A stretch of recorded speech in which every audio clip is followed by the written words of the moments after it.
So I'm going to talk about neobanks today. So first of all, what is a neobank? Neobanks are they're financial institutions. I don't want to say they're banks because not all of them have bank licenses like your Barclays have, or your HSBCs have. So they're just normal fintechy finance companies that provide really basic financial services to customers, and the key part is that they are fully remote in a sense. They haven't got any offices or any stores that you can go into, so any issue you have, you need to kind of query it up on their app. So they use a lot of applications, and you get like the customer service is basically done via the app. So really they've kind of grown quite a lot in the UK, especially in like a few past years, and really what I wanted to do is just like talk about them really. So in the UK we have, so what I'm doing right now, I'm basically reading my case study I created for a job, but it's not all of it, it's just a slight bit of it. So there are 4 main neobanks in the UK. So you have Revolut, Monzo, Starling and Monese. So you've probably seen a lot of these companies on your YouTube adverts, or that could just be me. And they've really shot up. Some of them aren't even profitable, if I'm correct. But they are like kind of pretty new companies, but some of their revenues are pretty staggeringly high, and they're I think they're really kind of giving normal banks just like a run for their money in terms of, you get higher rates of interest with these kind of banks because they don't have any brick and mortar stores, right? So they save money on those kind of overhead costs, and in turn they can basically just mean that you get better savings interest rates, which I think is pretty neat. So like something like Barclays, you get 0.5% interest, but Monzo you're getting 1.18 interest percent. But again, it might not sound like a big difference, but if you scale it up with like a lot of money in these, if you put like a lot of money in like a savings account for neobanks, eventually that's kind of going to add up. And the good thing as well is that with these savings accounts, some of them call it, I think Monzo calls it pods. It's very flexible, so you can just leave it, and if you want you can withdraw it. I've had a savings account before. It was very high interest rates, but it meant I couldn't actually touch the money or withdraw it at all for like 3 years. So I got some good rates of interest from that. So yeah, normal neobanks have around 2,000 employees. You're looking at UK retail banks, they're having like 45,000. So again, very much higher costs for these normal banks. And really, neobanks just use technology and artificial intelligence to really help them.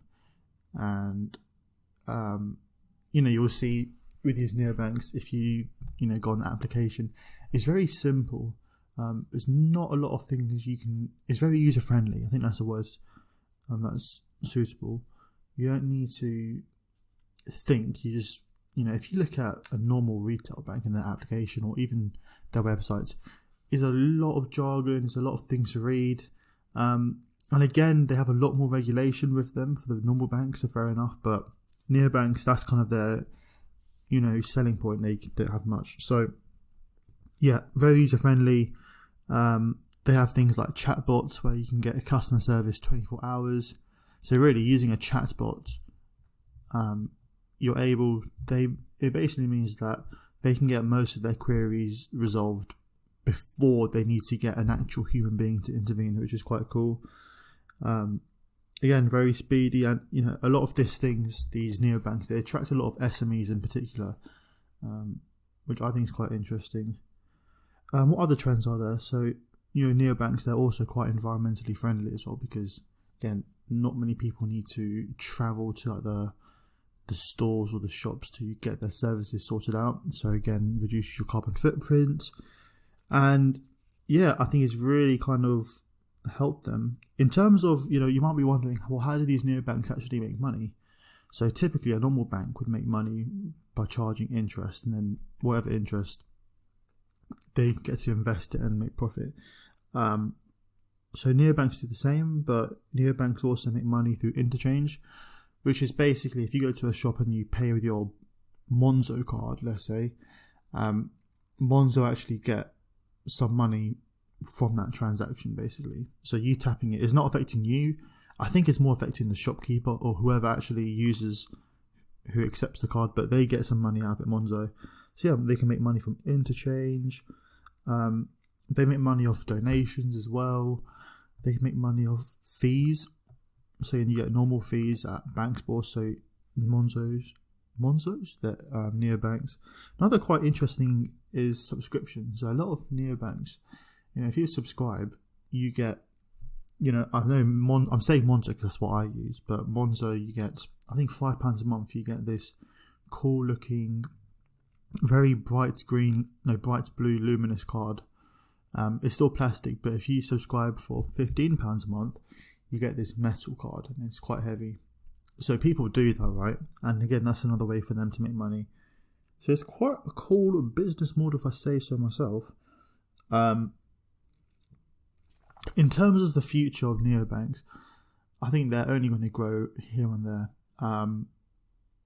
Understandably, a lot of neobanks, their kind of big customers are younger people, so that makes sense, I guess.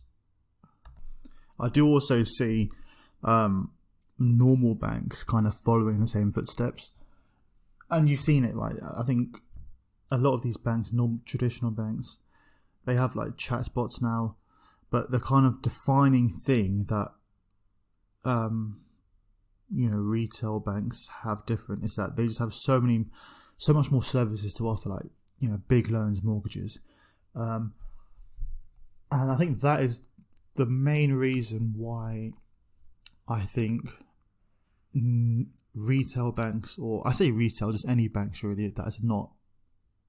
that has a storefront, basically any bank, the reason why they're never going to get to the same level as neobanks is because they just have so much more services to offer.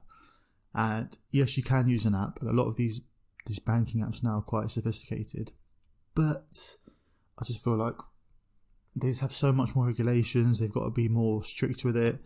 They can try as hard as they can, but again, even if they had the most nicest app ever, they still have not got the characteristics of a neobank, which one of them is simplified services, not a lot going on, but the stuff they do provide is very well done.